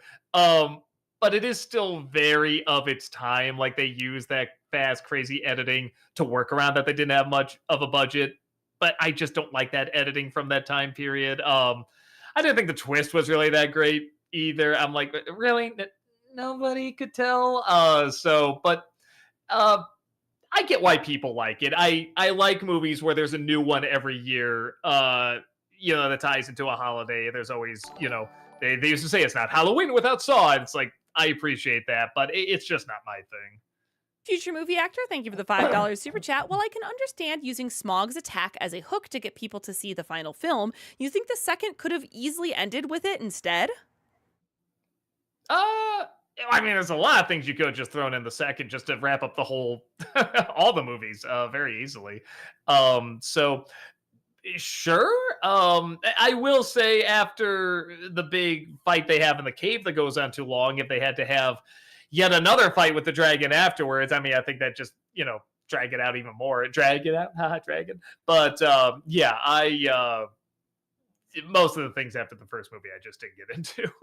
Sean, thank you for the $5 super chat. Great to see you and Rob do midnight screenings with Brad over the weekend after so long. Hope to see more in the future. Yeah, he asked me to do the Cry Kid movie this weekend. I don't know if I'm gonna have time. The movie I was gonna review was damaged. It had disc rot, so we're just like, ugh. So we had to wait for another one. I had to move around a bunch of stuff this week. But if everything goes perfectly fine according to plan, no fatigue takes me over, and I work through everything really quick, maybe I will, but that's a long way of saying in the future I'll definitely do more. I just don't know if it'll be this week. Treg, thank you for the 500 bits. I remember you brought up wanting to adapt the original Mask comic, so I have to ask, what are your favorite comics and graphic novel series, and is The Mask one of them? Boy, favorite ones? Man, I don't know. I'd have to really think about that. It's funny you mentioned that 'cause I'm literally editing that video right now. But I do like the mask. Oh, man, I'd have to just go through like oh, you know what? I just read Scotty Young's Oz books, the graphic novel versions of that. Hmm. That was really cool. Because you can tell they stick to the dialogue and the storytelling because it is very disjointed and the writing is a little odd and of its time. So it's very authentic to that style. But yeah, that was really, and the artwork's just spectacular. So that's definitely one of them. The fifth Chris, thank you for the $5 super chat. Oh, Sin City. Sorry, I could not bring up Sin City. That's definitely one of my big ones too. Fifth Chris, thank you for the $5 super chat. Hey Doug, how perfect was the timing of the Will Smith incident to your Hancock review? I lost count of all the missed joke opportunities by the end. Yeah, and what was funny is so many people said, it's actually funnier if he just put in the missed opportunity jokes instead of actually writing a joke for them. And I tended to agree. It really was perfectly handled. Because, when I said, because I didn't watch the Oscars, I just found out about it, I think the night of or early morning or something. I just went, yeah, it was the night of. I went, huh. So I tried to see some footage of it. Wow, okay, funky. I went to sleep and I got up, I'm like, what am I editing? Hancock. And so I just took a picture real fast, just like, I swear this isn't planned. I swear this isn't planned. Daryl, thank you for the $7 super chat. You mentioned once before, but what are some other movies/shows you've sworn off seeing due to the annoying fans? I don't know if I usually swear off them just due to the fan. There's a lot of fandoms. There's a lot of shows and movies I probably wouldn't watch. If I was just going by the fandoms. I don't know. Yeah, top of my head, I can't think of any. Unless I said something that may have changed my mind now, but I don't remember saying no, I can't watch anymore because of the fans. Because, like I said, there's plenty of shows and movies that I love the show movie, but I don't necessarily get into the fandom. Movie Mike, thank you for the 500 bits. And Zorro, what is your favorite moment between Diego and Alejandro? Let me see. Trying to go through them all. I don't know. Do I just say when he's first doing the training where he gets out the sword, he swings it back and forth, does all these tricks, and he just knocks it out of his hand? That's such a simple scene, but I just loved it. I know you're probably thinking like, oh, well, the emotional moments, but something about that one was just so funny. It's a perfect trailer moment too. Magic Window, thank you for the $5 super chat. How did people around you react when you started doing your videos? And was it like, oh, that's our Doug, or is there something wrong with him? A little bit of column A, a little bit of column B. I'll say this. What was interesting is now I feel like people know, but back then when you started doing this for a living, first of all, you can't make a living on this. And to be fair, I didn't think you could either. I just got into it because it was fun. But when it started turning into a full-time living, there were a lot of people I definitely heard, even like close friends saying like, oh yeah, I wish I could just say what I thought about a movie and make a living at that super easy. But and a lot of them did try it, and they said, boy, when I had to actually do it, sit down, watch the movie, write the notes, write the jokes, turn it into a script, film it, get the lighting down and everything, then edit it. It took a lot more time than they thought, and like almost everybody that tried it agree, like, yeah, there is actually more that goes into it than they thought. So that was kind of refreshing to see, because I do remember that early on. I didn't take it personally, because again, I do have a dream job, but it is a lot of work. It definitely is. Yell Nats, thank you for the $5 super chat. Hi, Doug. First started watching you way back in 2009. Are you excited for all the new Avatar The Last Airbender universe animated movies/shows in the works? Yeah, so it's funny. I like they're going further into the future. The initial setup, I'm not the biggest fan of, because I already feel like, because they're saying it's kind of apocalyptic or something bad happened, and it appears to be Korra's fault. And I'm thinking, if you had to be Aang, I'd be like, really? Even though I know it'd be something where it's not really Aang's fault, but it'd be like, boy, that's interesting. With Korra, I feel like we got that story so many times where it's like Korra screws up, but did she, or was it just understandable, or a little miscommunication, whatever, blah blah blah. So the fact that they're coming back to that again, I'm just like, come on, have something else with that. But everything else about it sounded interesting, because I once they did that leap from Avatar to Korra, and you saw what a difference the future was, and they were just such different worlds. That does excite me to see what the next world is going to be and what they're going to do with it. So yeah, I guess that's a long-winded way of saying yes, I'm excited. Sean, thank you for the $10 super chat. Have you seen/heard of The Cincinnati Kid with Steve McQueen, Carl Malden, and Edward G. Robinson? The line, "You were good, kid, but as long as I'm around, you're second best," was referenced in The Mask. Oh, okay. That's one of those movies. I bet I know certain lines, but I don't know the movie, because obviously I know that line. But no, I haven't seen it. I should probably check it out. Brady, thank you for the $10 super chat. Have you watched The Assassination of Jesse James by the coward Robert Ford? No. I hear it's good. I hear it's good. I never heard it was great, but obviously I saw one scene because of that Yogi Bear bit. That was big back then. But no, I've never seen it. I probably should, though, because I did hear it's a decent flick. On a Joker, thank you for the 500 bits. Good news, everyone. Disney remakes still suck. At this point, do you go to see them with actual interest and hope, or do you feel more like you should go, like, maybe for your job?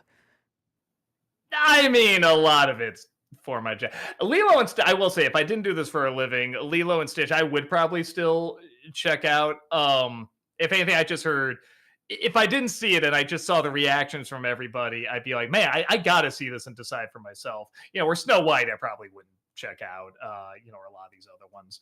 But yeah, I mean, it's mostly for the job, but I can't lie. There's a little interest in there too, because I do like Disney. I dedicate a whole month to it, so I'm always going to be interested. Even if they're bombing horribly, I'm always going to be a little interested. Obro Productions, thank you for becoming a member for 5 months in a row over on YouTube. Thank you. Appreciate that. Welcome back. I know you're doing an international commercials only, but did you catch the Slate Auto commercial with the human taxidermist? Just curious. I don't think so. What was it? Slate Auto was the human taxidermist. Slate Auto commercial. I will look that up. Sean, thank you for the $5 super chat. Did you know that George C. Scott starred in a TV adaptation of Beauty and the Beast? His real-life wife plays Belle. Excuse me, George C. Scott? Is that what you said? Yeah. Sounds interesting. It sounds very interesting, guy. Check that out. It's like one of my favorite actors, so I gotta check that out. JL, thank you for the 500 bits. What do you think of Epic Universe? So far, what I've seen is really cool. I like it when they pull me cool. in. I like it when they pull me into something I don't have much interest in. I've never been Harry Potter's fine. I've just never been that into it. But seeing like the footage of like the land, and then when you go underground and the ride itself and everything, I'm like, this looks really, really cool. The one I'm most excited for is the monsters, though. That's the one I really, really want to check out. Future movie actor, thank you for the $5 super chat. Be interested in seeing Olsen twins movies get NC, such as their two theatrical released movies, 1995's It Takes Two and 2004's New York Minute. Uh, ugh, do I have the?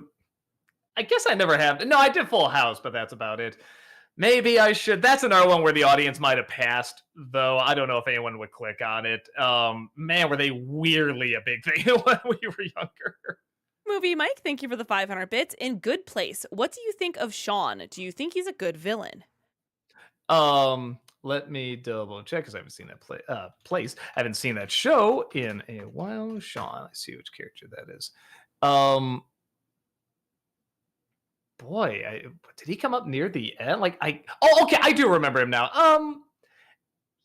Yeah, I guess I remember him being fine. I don't remember a ton about him though. So that does make me think maybe there was something lacking a little bit, but no, most of the stuff in that show, I always love when you think you're getting higher and you're getting to something more competent. If anything, it's almost more incompetent the higher you go. So I always thought that was pretty funny.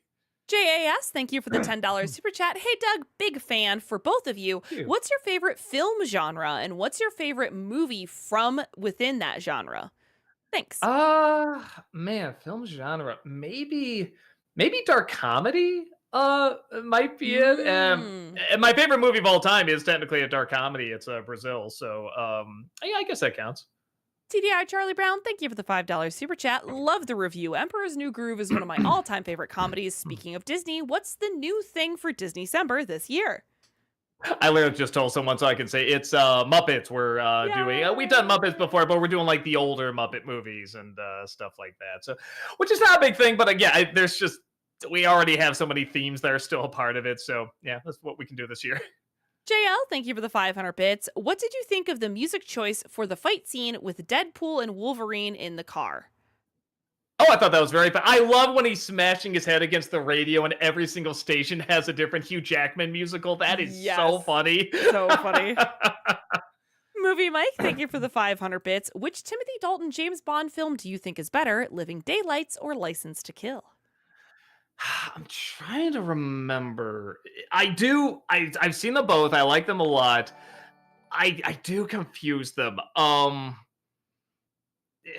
Which one was the first one? I think License to Kill. Where was it? Living Daylights? Dang it! I think it's Living Daylights. Sorry, I know it's not the best answer. JL, thank you for the 500 bits.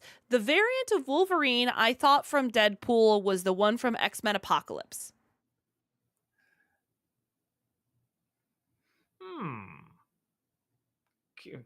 Maybe. I guess we never do see. Well, we kind of do. We see him go into Dark Phoenix, and we don't know what happens after that. Yeah, could be. And that's one where it's like, if all the X-Men die in that universe, yeah, that's all right. A lover of cinema, thank you for the 500 bits. Hey, Doug, I enjoyed today's review on Emperor's New Groove. That's one of my favorite Disney movies, and it's a great movie in my book. However, I'll let you know that I love David Spade. He's very funny, and you won't tell me otherwise. Just kidding. I really don't care. If you love him, great. I mean, I can't pretend like he doesn't have talent. I've seen him in interviews. He seems like really, really cool. And, yeah, legit, really funny. Just like I said, some about that type of smarminess just doesn't make me chuckle that much. But I get people that like him. Again, I'm not gonna be like, I don't follow this. What's wrong with people? Like, no, I get it. It's just not my thing. Movie Mike, thank you for the 500 bits. What do you think of the Gnome King from Return to Oz? I think he's really cool and intimidating, and I like when he challenges Dorothy and her friends in a creepy kind of way. He comes across as charming. Yeah, I agree. Well, especially the way they tie it into the Doctor at the beginning. And that guy's a great actor. Nicole Williamson, I think is his name.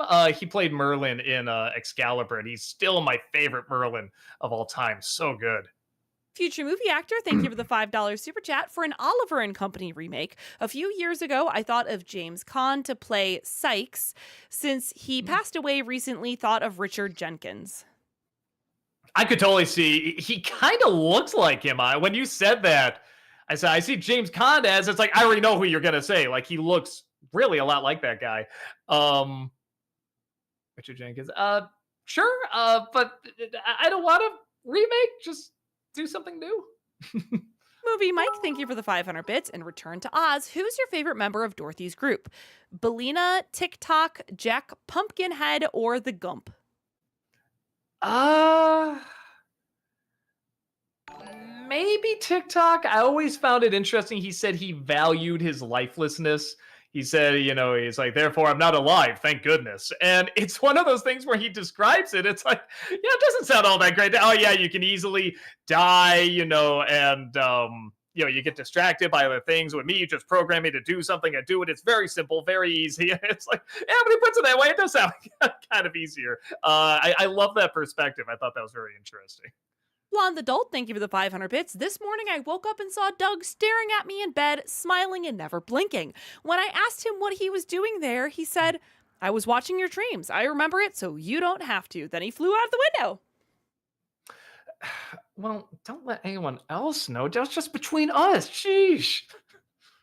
Keyblade Master, thank you for the $5 super chat. They added emotional logic in Cinderella, but also the costumes, some VFX are better than what Disney would do later with bigger budgets. 35mm2. Yeah, no, it's like I said, I definitely remember stuff not working, but I remember stuff that I think I remember the stuff that does work more than the stuff that doesn't. Like I can name more of them than I can the stuff that doesn't, but I do remember Rob was telling me when he came back from it. I was like, "Is it good?" He's like, "Yeah, like that." And he's like, "There's some stuff that's just so stupid that they keep repeating over and over." But he's like, "But the good stuff is we're seeing on the big screen." And I think that was fair.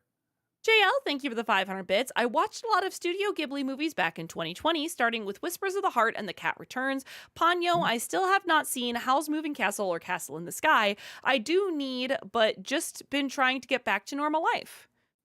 Those are two good ones. Yeah, Cats in the Sky is very good. TJ, thank you for the $50 super chat. Really appreciate that. Thank you. Hey, Doug and Heather, I just finished my doctorate this past week, and your videos helped in keeping my sanity through this challenging time. Also, would you consider reviewing any movies from... Stanley Kubrick. It was just a misspelling.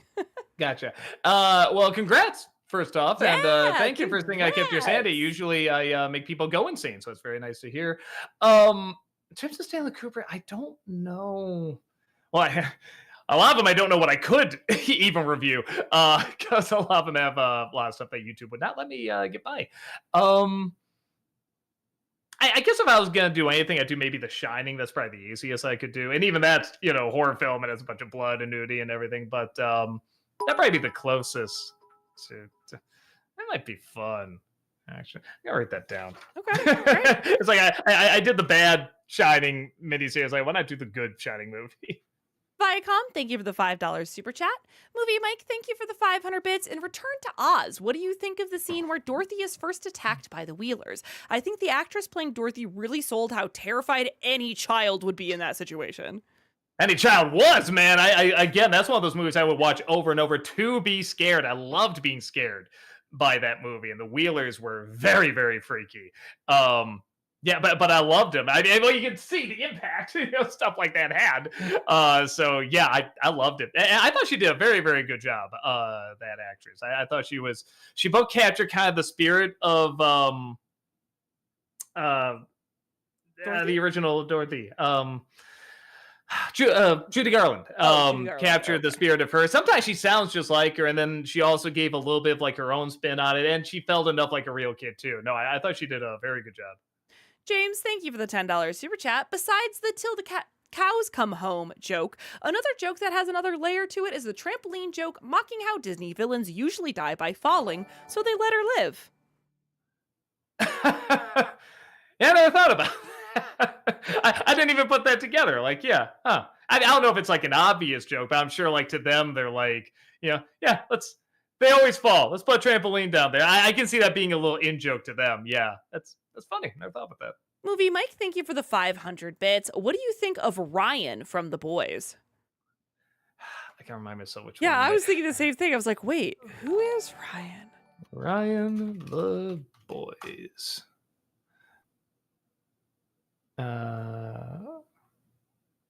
Oh, is he he's the son. Oh, So I haven't seen the new season. I get the feeling that's going to play a big part uh in what I think of him.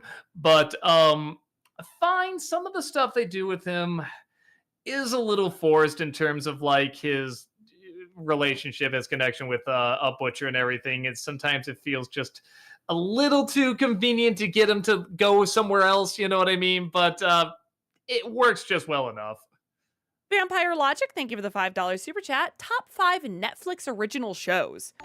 We may not have time for top 5, but a handful. Let's see. BoJack is definitely on there. Man, where's some other ones? There's one Stranger called like it.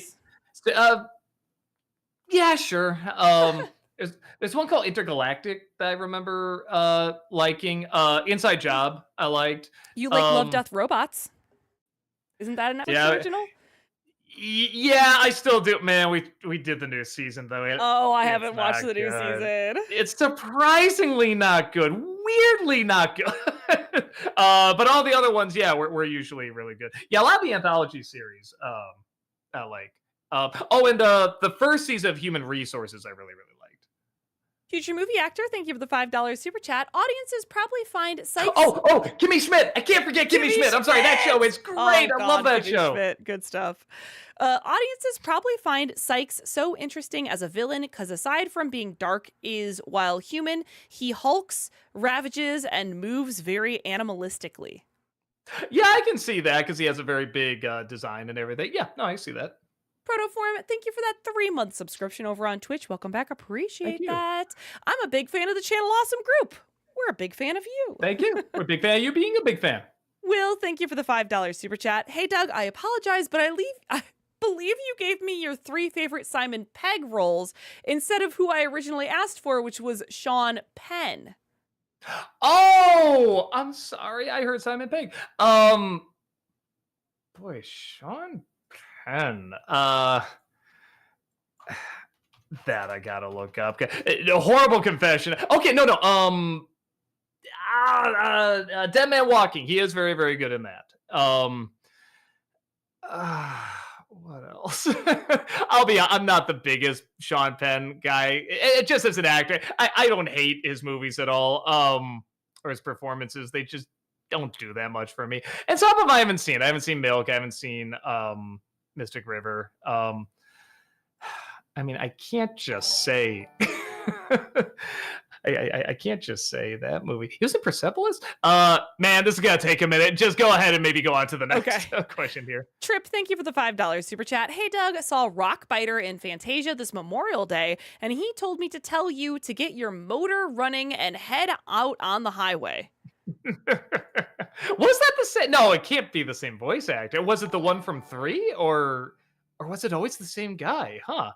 Maybe it is the same guy. Oh, I'll have to look into that. Oh, okay. Well, whatchamacallit? Carlito's Way. I remember being good in that, and Taps. I remember being good Taps. There you go. Movie Mike, thank you for the 500 bits. Do you have any plans to do a review for Mars Needs Moms? I think there is more than enough material with how ridiculous it is and how unbelievably serious it takes itself. Yeah, I have that on the list. I'll get to it at some point. Trip, thank you for the $5 super chat. Surprised you didn't include Madame Medusa on top 11 funniest Disney villains. Did I not? Huh. That is weird I missed that. Maybe just the other ones were funnier? I gotta go back on that now. It's like, huh. It could just be the others were more funny. Ultimate Mayhem, thank you for the $5 super chat. Will you ever do a Nostalgia Critic review of the Maleficent sequel? I still love going back to the midnight screening you guys did and your laughs. It's another one I don't think people would click on. It is bizarre. It's very bizarre. Yeah, boy. And man, I bet those effects don't hold up well, man. Like the fairies and everything. I bet they look horrendous. Hyper Devil Fangirl Boner, thank you for the 500 bits. This is supposed to be sarcastic in case it doesn't come across. You know what I hate the most about the Wall review? How funny it is. There were many moments throughout that made me laugh really hard. I swear I want to hate it at the same level everyone else in the world does, but you just had to go and make it funny, didn't you? Darn it, Doug, why can't you be the unfunny, selfish a-hole that the internet trolls say you are? I suck. I'm sorry.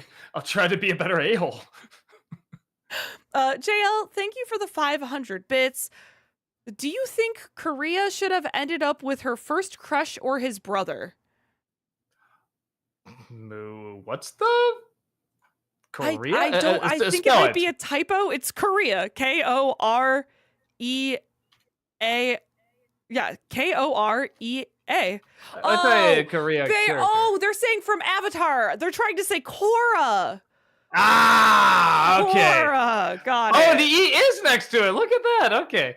And what's the question again? Should Korra have ended up with her first crush or his brother?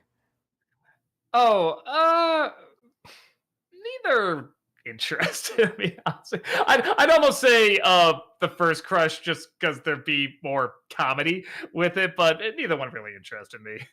Hyper Devil Fangirl Boner, thank you for the 500 bits. Oh, before I forget, wanted to ask if there is a Channel Awesome P.O. box or something like it. I've done some fan art that I'd like to send you. Yes, a message Waveflow on Twitch, since you're on Twitch. Message Waveflow, one of the moderators. They will get you the P.O. box. Batlord, thank you for the $5 super chat. Hi, Doug. Who's your favorite character you've played for the Nostalgia Critic? Mine is Chester A. Bum. Oh, God bless you. Very kind of you. Chester's the easiest. He's the easiest to improvise material with too. Devil Boner is probably my favorite though, because I always say that's just everything I never will be. I love drawing characters like that. I love with the messed up hair, the black under the eyes, like shooting the guns, all decked out, and like that stuff is just crazy nuts. From this weird apocalyptic world. Like I love all that stuff. And again, it's just everything I'm so not, but enjoy playing. JL, thank you for the 500 bits. I also watched Spirited Away. Right. Yeah, that's my favorite out of all. That's one of my favorite films, period. The Wizard of What, thank you for the $10 super chat. If you could make an Avatar show, how would you do it? I'd have a Batman-style earthbender in Republic City. I'd have Zhao make it out of the spirit realm and be like the Joker of that world. Yeah, I don't know. I guess going forward several years in the future could be interesting. If not that, going back several years in the past, maybe show how like the spirits came to be, make it more about like the spirit world and how and the origins of that. Yeah, one of those. Also, solid JJ, I see you on YouTube. What's up? Hello. Right. Batlord, thank you for the $5 super chat. Hi, Doug. What would you say to a series that adapts all of the Oz books, not just the first book? I would love that. I'd be very curious how they pull some stuff off, especially the second book. There's a lot of stuff that nowadays I'd be like, yeah, how you gonna do that? How you gonna do that? Teffy, thank you for the $5 super chat. Nice shirt, Doug. Have you seen Son of the White Mare? Son of the White Mare. Oh, wait, that does sound a little familiar. Hold on. Spell mare. M-A-R-E. Like a horse. No, I want to. This movie looked really cool, and I forgot about it until you brought that up, actually. So thank you for the reminder, because actually I do really want to see this. Eccentric Gentleman, thank you for the £2 super chat. Headshot, thank you for the $5 super chat. If you review Oliver and Company, maybe have Buster be the star since he looks like Oliver. Also, how is it possible for a cat to be camera shy? I don't know. Every time I even turn on the stream here, the camera here, everything, like he'll usually be sleeping up here and he'll just see something go on and be like, whoop, and just run away. I don't know. Chaplin, for whatever reason, responds better to the camera. He's not as afraid. And Buster's not afraid of that much either. Just something about when I get the camera out, turning this, it's like he knows. It's like he's aware. It's very odd. Maybe it has a scent. I don't know. Solid JJ, thank you for that $5 super chat. Chippendale in an empty room, one crowbar, crazed look in their eyes, fight to the death. Who wins? Boy. I mean, I have to answer this seriously. I have to really, really think about this. Dead serious, Doug. Because I'm thinking which one would play dirty. I feel like Dale would act a little crazier because he's goofy. He can think a little bit more outside the box. So we do something like, they'd be fighting and he'd get Chip down and stuff like that. And then like Chip would say something to like, plead to his humanity, and Dale would sort of start to think about and stuff. And then Chip would have like some sort of logical weapon like stashed away, like a little minigun. I don't know if they have chipmunk guns, but he does, and he gets it out and he just shoots him. And Dale drops the crowbar, and he's like, "You used that past MacGuffin on me, that sentimental." He's like, "Sorry, brother." And then he's like, "We don't even have the same mother." He's like, "What?" He's like, "Yeah, I meant to tell you." And he's like, "You're gonna die with those words being your last words?" He's like, "Just to spite you." And he falls down dead, and Chip has to live with that information, never knowing if he truly lied or not, and he'll never know the truth because he killed him. Wow. Yeah. I think we found our next video, buddy. That's a great question, by the way. Six Dogs, thank you for the $5 super chat. Doug, I have proof you're Phil Hartman. Are you Phil Hartman? And what performance of you is his favorite? I don't know. Can I do a good Phil Hartman voice? Maybe a little bit. I can do a good Gigi voice. Kiki. I can do that. My favorite Phil Hartman performance. It's funny. I haven't seen much of News Radio, but what I saw of him, I really, really liked. So like, no, it's gotta be Simpsons. It's gotta be no, Lionel Hutz. That's the one. Lionel Hutz is my favorite. Bill, thank you for the $5 super chat. I'm just curious, how come you guys haven't done a fanscription in a while? Because Walter's been working on another project and it's coming out next week, chat. Yeah, next week. yeah, keep your eyes peeled. We already released like a little teaser video, or Walter put one out there. If you haven't checked it out on his socials, you should, but it's coming next week. Eccentric Gentleman, thank you for the £2 super chat. If you're doing playthroughs, do the Horizon games. Is that the one with the it's like half robots, half nature, and there's like a lady riding around on a horse? Is that Aloy. it? Yeah, okay. Mm-hmm. I love it. Looked cool. It looked really cool. If we don't have that on the list, we probably should add that to the list. Yeah, no, I was interested in it. Okay, cool. I think we have 2 minutes here, chat, nice, for some not paid questions. Whoop whoop.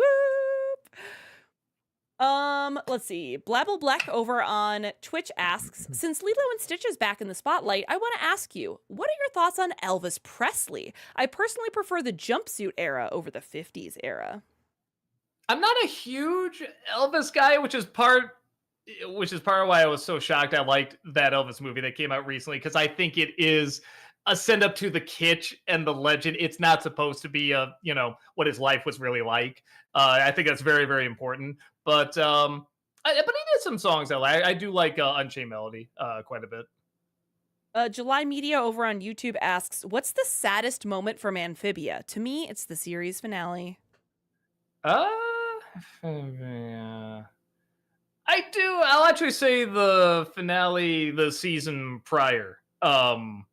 Even though, again, you kind of know what's going to happen and stuff, but just the overall, what led up to it and everything, I thought it was pretty emotional.